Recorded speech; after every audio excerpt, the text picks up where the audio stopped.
What's something you thought only happened in movies until it happened to you? Having an accident and the first person to arrive says, "I'm a doctor." Don't worry. I was playing hockey and took a puck to the neck and couldn't breathe for a few seconds. A guy from the other team dropped down beside me and said, "I'm a doctor." Don't worry. After a few seconds of shock I was able to breathe and talk again, confirming I would be okay. But as we were skating off the ice he said, "I'm glad it wasn't serious. I'm a chiropractor." Edit, a word. You know how you see those raging house parties in movies that seem completely unfeasible in real life? Yeah. My neighbor throws one every year for Halloween. Including hired bartenders, fire dancers, a full-blown DJ stage, and abrigs spread throughout the house. Once got invited to a party at my friend's cousin house in the California high desert. It was on a Wednesday, like 2 days before Christmas. Now, the area was relatively rural, very quiet, a depressing desert city, basically. And, again, it was a Wednesday and a couple days before Christmas. What kind of whack party is this? Open the door and there is shoulder-to-shoulder crowds of people drinking, passing around blunts, playing beer pong. Every classic party cliche you could imagine. Woke up on the couch in the morning next to my soon-to-be ex-GF and there was just people passed out everywhere. It was like I walked right into a movie. I watched two blind people, strangers downtown, run into each other. It just seemed so random. One had a dog and one had a cane. I was trying to think of something to say, but "Hey, you're both blind and about to run into each other" seemed rude. So I just watched it in slow motion and felt like an asshole. Driving from El Paso to Georgia. Shortly after my journey began, I saw one of those signs that said, "Next gas station." Holy, that's a large number, miles. I saw that in the middle of nowhere, Canada. It looks even larger in kilometers. When I went to America I found out the yellow school bus thing was real and not just a movie thing. It never occurred to me yellow school buses were an American thing. Dating a nerdy awkward girl in high school that goes on to be a model later in life. I hope you didn't stop dating her in high school. I did stop. Unfortunately. I knew this guy that was down on his luck in high school and had lost faith in hard work ever paying off. I told him I was determined to find him a 4-leaf clover. Searched every day in this big field of clovers by my house. Did this for weeks and then off and on for months. A year went by but I never truly gave up and would occasionally go out looking. I even prayed to God I'd find one because the guy really seemed to have faith in me, proving to him that working for something and believing in yourself pays off. Near the end of senior year, I had pretty much given up, but would still kneel down to look at clover patches in occasion. Then one day, my sister comes in and says if I saw our pond. We have a huge pond. It's more like a small lake. I said no. And she says there are tons of 4-leaf clovers. So I go running out and there are thousands of them everywhere. Nothing but 4-leaf clovers. I gave one to the guy and he was seriously moved. He got into the military and every now and then he sends me a pic of the clover. He always keeps it with him. This legit happened to me in April. My first thought was this is some dumb movie. It had been seeing this girl for a few weeks and we had a hotel by Big Sur. She went through my phone while I was sleeping and my most recent texts were 3 girls. If she had bothered to read them she would find I often use my personal cell phone for work. I work in it, and I was helping them with problems. But nope. She slams the phone down and runs to her car as I say I can explain. But she just drives off to her parents who lived nearby and never answered her phone. I didn't really continue to try to get a hold of her because I really don't want to be with someone that reacts that way anyway. Random acts of kindness among strangers. One time I was broke and on the verge of being homeless in Vegas. Staying at a pay-by-the-week motel in a bad part of the city. I was due to be kicked out the next day and didn't have any way to pay the $200 for another week. I was talking to some people on a local chat and mentioned it and one guy offered to give me the money. I was sure he'd want something for it. You know. But I had nothing to lose, so I met him at a fast food place nearby and the guy just handed me $300. Told me the extra 100 was so I could eat for the next week. Too. And then just said to be safe and drove away. Never saw or heard from him again. Landing the girl of your dreams. Had the biggest thing for a pretty pale chick in my geometry class freshman year. Made some moves that all flopped. She was quiet and all mysterious, which made me just crazier for her. Moved on, but never stopped digging her. Most beautiful girl ever. Then one day, over a year after I graduated, I was depressed and alone. Figured I'd hit her up on Facebook because I had nothing left to lose. Got to know each other. Turns out she's just extremely shy and socially awkward. After some months of being friends, I asked her on a date that she tried to persuade me that I wouldn't like her. My 5-year obsession wasn't about to lose that debate.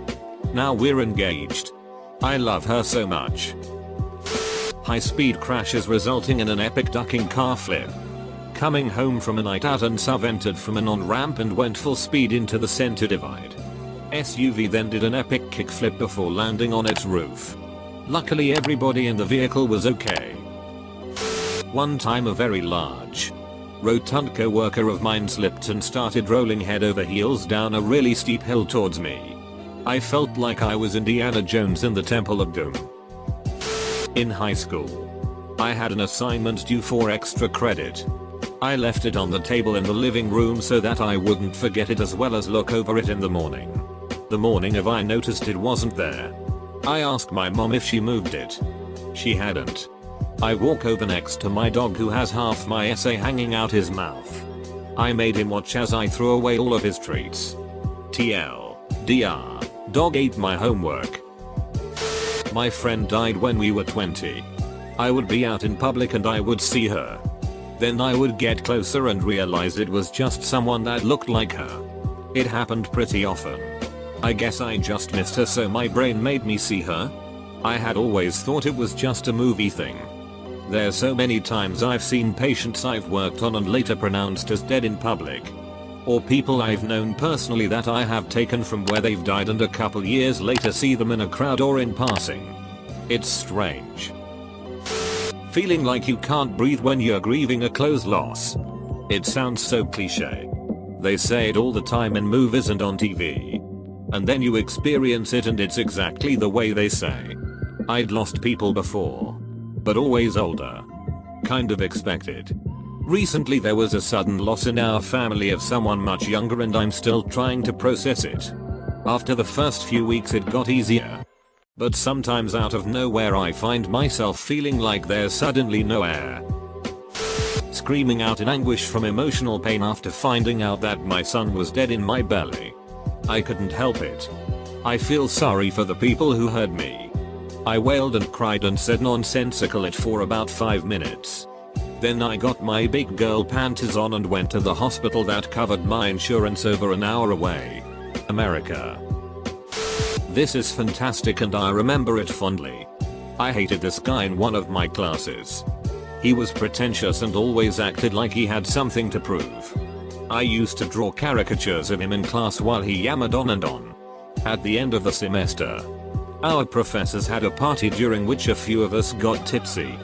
Come to find out that outside class this guy's actually fairly chill and quite witty and funny. I had made a big show of hating on him, so it felt weird to end up at a bar chatting with him. We walked out and parted ways despite some obvious mutual attraction. I was almost to my car when I said duck it, turned, and ran full tilt into his arms. We kissed passionately on the street while bar patrons looked on. Even though we eventually broke up. It was my most Hollywood moment. Being carried away by a crowd. We were doing active shooter live drills and a bunch of otherwise perfectly calm and intelligent people mass stampeded the moment the first simulated shots rang out. They ran straight towards the gunshots. And I only survived because someone tripping and falling created a mass of tangled people on the ground that let me break free and run out a disabled fire exit. I expected more from my colleagues. The worst thing was, though, That if I hadn't heard the first gunshot so clearly I would have just been another part of that crowd. Stepped on a rake. It wasn't an accident. I just wanted to see if it would actually happen. Quite painful for my 10-year-old forehead. Sigh. I did the same thing when I was a young kid. Also pissed on an electric fence. Not at the same time. Not proud of it. But it helps knowing I wasn't alone in doing it. I saw a truck crashed in a pond. Watching it sink was like watching a movie. Slowly going down and then suddenly pulled under. There was a sucking sound and a bunch of bubbles gurgled up. And then nothing until a bunch of stuff that was in the truck floated up to the top. It was awesome. Was the stuff people? No. He escaped. Not that he wanted to. It was a DUI and he at first refused to get out of the truck and then he wasn't going to get out of the pond. My sergeant almost drowned going in after him. Then that DUI called me a lot of mean names while I tried to keep his arm straight. He had a large IV in his arm and he kept trying to bend his arm. Once stepped on a banana peel on the sidewalk just to see what would happen. Leg flew out from under me exactly like in the movies. Next thing I know I'm on my ass on the sidewalk telling my wife holy it. Those things are slippery. And you can imagine the look she was giving me. Minding my own business in a bank and boom armed robbery. No, I didn't turn into Batman or anything else cool. I continued filling out paperwork. It wasn't a grand heist from payday. It was a town drug user with a kitchen knife. My wife and I went to Nick for the first time a couple of years ago during the summer. We were there in August during a heat wave. We were staying at an Airbnb in the Bronx. And as we were searching for it, we were driving through neighborhoods where the fire hydrants were spewing water throughout the streets. Children were playing in the water like it was no big deal. Literally filling water balloons with the pressure coming from it. I thought that was only a thing from Hey Arnold. But apparently it is a totally normal thing during heat waves in Nick. Seeing that one special girl that is everything you could dream of in a woman and more. Far out of your league and you know it. Until one day she initiates talking and making moves on you while you think this can't be happening. I married that girl about a month ago. Stuck in standstill traffic. Took the first lane I could, which is not the one I need. I know trying to get over is going to be a pain. Until I see the person in the car next to me is my brother and he knew I would need over. He rolled his window down and told me to get in front and we gave each other updates on what we knew was going on. But that timing was amazing. Really awkward, my grandpa heard me having sex. Loudly. For a very long time when my BF and I hooked up for the first time. I brought him back to my place. Which was a guest house behind my grandparents' house. It was quite a night. The next morning I checked my voicemail. There were several messages from him. And they are. Hey. You okay? Thought I heard something. Love you. Are you alright? Do I need to call the cops? Just call. I'm coming back there to check on you. Answer the door. Comma, and that was the last message. There was no knock. He didn't even get on my porch before he knew that I was praying to God. The next morning, BF and I listened to the messages in horror. We'd both been a little drunk. And it got amazingly out of hand. We never heard the phone. We never heard anything. BF and I left to go back to where we'd left his car the night before. Because safety. And my guy introduces himself to grandpa. Not blinking. I think he was a little proud of himself. And I think grandpa respected that we never talked about it. Yeah. Awkward sex moment with your parents. Someone actually having a crush on me. Being in a fire and getting your face black with ashes. I always thought it was bad makeup. I was driving home from work on a rainy night when I saw a white work van driving all crazy and very fast. I slowed down and let him pass me because I was worried he would swerve in my lane and hit me. 4-lane highway. I watch him drive erratically down the road. And it is pouring. All of a sudden he swerves. Skids off the highway. Then did a 360 in the air before landing in a ditch.